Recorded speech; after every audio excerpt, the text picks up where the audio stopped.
अनादि साहू जी, आपको बहुत बहुत धन्यवाद। आप ये इंटरव्यू में हमारे साथ बैठे हैं। हम आपको कुछ सवाल पूछेंगे। हम आपसे ये जानना चाहते हैं कि आप ओबीसी का स्टेट प्रेसिडेंट हैं, प्रदेश ओबीसी कम्युनिटी का आप स्टेट प्रेसिडेंट हैं। आप तो बीजेडी में भी जा सकते थे, बीजेपी में भी जा सकते थे। कांग्रेस पार्टी में ऐसे आपको क्या अच्छा लगा जो आप कांग्रेस पार्टी के लिए इतना मेहनत कर रहे हैं? देखिए, मेरा कैरियर तो शुरू हुआ है भाजपा से। हम जब समझते नहीं थे, जय श्री राम का नारा में और धर्म की रक्षा के लिए भाजपा में गए थे। जब हमें धीरे धीरे समझ में आया, हमें पता चला वो तो मुख में राम बदन में छुरी। भाई, बोलते हैं ओबीसी को हम अधिकार देंगे, आ जाओ हम राम मंदिर बनाते हैं।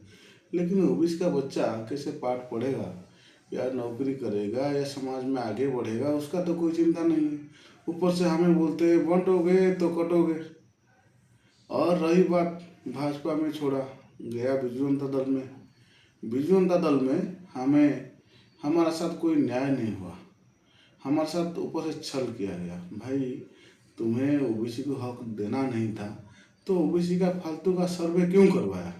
सर्वे किया तो हर एक आदमी जो सरकारी आपका था वो डोर टू डोर विजिट करते, हर एक आदमी को गिनती करते।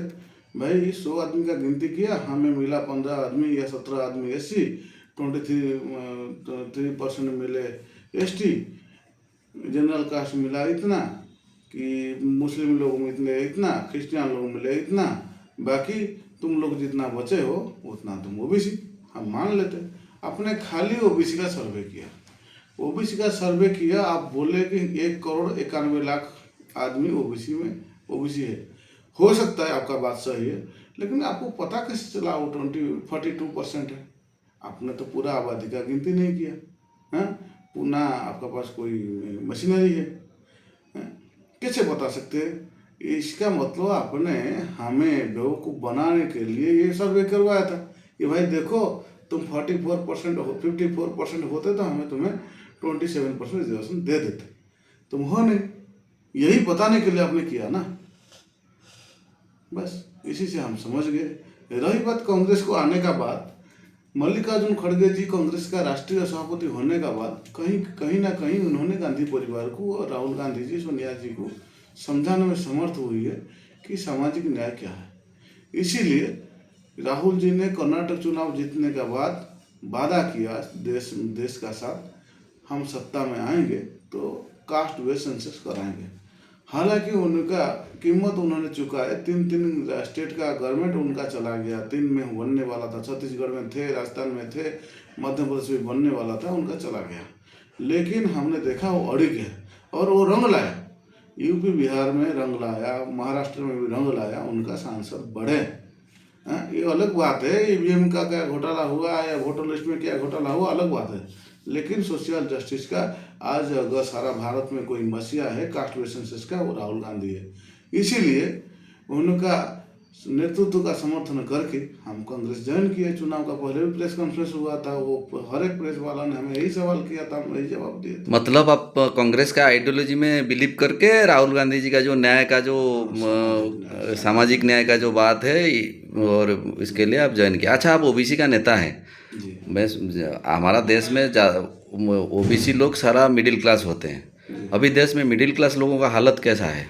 अरे क्या बताएं, तो मजदूर से बुरी हालत है उनका। मजदूर तो फिर भी जाके मजदूरी कर लेते हैं, लेकिन उनका हालत बहुत बुरी है। आप बताओ ना, सरकार आसमान में उड़ता है चिड़िया, उसको गिनती करता है। पानी में डुबकी लगे कहाँ बैठा है घड़ियाल, उसको गिनती करता है।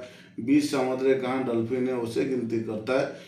वो किसी का बारी आता है तो बोलता है दंगा हो जाएगा। हैं? एक दिन ऑर्गस्ट न्यूज़ चैनल में एक डिबेट था, ओबीसी हक।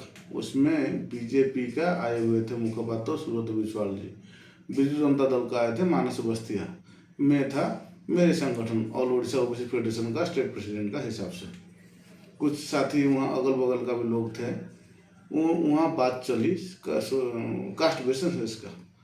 सुब्रत बिस्वाल जी ने बोले वो तो हो ही नहीं सकता। मैंने बोला क्यों, आपने तो 2018 में वादा किए थे राजनाथ सिंह ने कि 19 में अपना सरकार आएगा तो हम कराएंगे, इसीलिए हम लोगों ने बढ़ चढ़ के वोट दिए, 284 से आपका 303 तक पहुंच गया, लेकिन आपने उनको बदल दिए और उसका जगह में जो आए वो तो ना करे नारायण, क्या बताएं।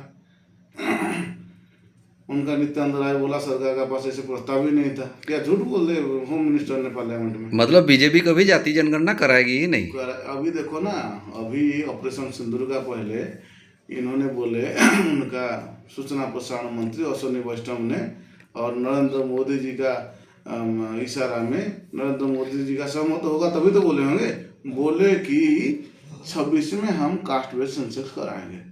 अभी फिर पता लग रहा है कि 26 में पूर्वोत्तर कुछ राज्यों में कराएंगे, 27 मार्च 31 तारीख का बाद पूरा देश में बनाएंगे।